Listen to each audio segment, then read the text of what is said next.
Hello বন্ধুরা, দেখো বিয়েবাড়ির সেকেন্ড পার্ট নিয়ে চলে এসেছি। তোমরা সবাই কেমন আছো? হ্যাঁ, আমি খুব ভালো আছি।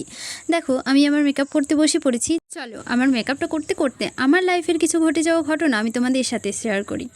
আমি খুব সাধারণ একটা মেয়ে, আর সাধারণ হয়ে থাকতেই বেশি পছন্দ করি। জানো তো, আমার কাছে সম্পর্কের মূল্যও অনেকখানি। কিন্তু কিছু মানুষ আমাকে বারবার বুঝিয়েছে সম্পর্ক বলে কিছু হয় না।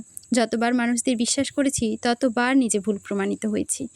যারা ছিল একসময় খুব কাছে, তারা এখন আকাশ পরিমাণ দূরে। এত কিছুর মধ্যেও নিজেকে সামলেছি বহুবার। খারাপ সময়ে কেউ পাশে ছিল না, একমাত্র ফ্যামিলি ছাড়া। তাই আমি এখন মানুষের কথার পরোয়া করি না। আমার কাছে আমার ফ্যামিলি ইম্পর্টেন্ট, আর আমার ভালো থাকা। কে কি ভাবলো, কে কি বললো, এখন আর সেসব ভেবে নিজেকে কষ্ট দিই না। চলো, সেসব কথা এখন থাক। দেখো, তোমাদের সাথে গল্প করতে করতে আমার মেকআপ করা কমপ্লিট। চলো, এবার এক এক করে জুয়েলারিগুলো পরে নিই।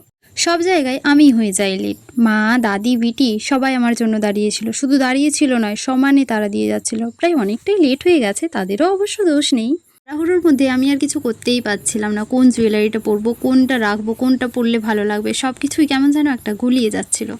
যাই হোক, সব কিছু ভালোই কমপ্লিট হয়ে গেছে। চলো, এবার বেরোনো যাক, অনেকটা লেট হয়ে গেছে। দেখা হচ্ছে নেক্সট ভিডিওতে। Bye bye.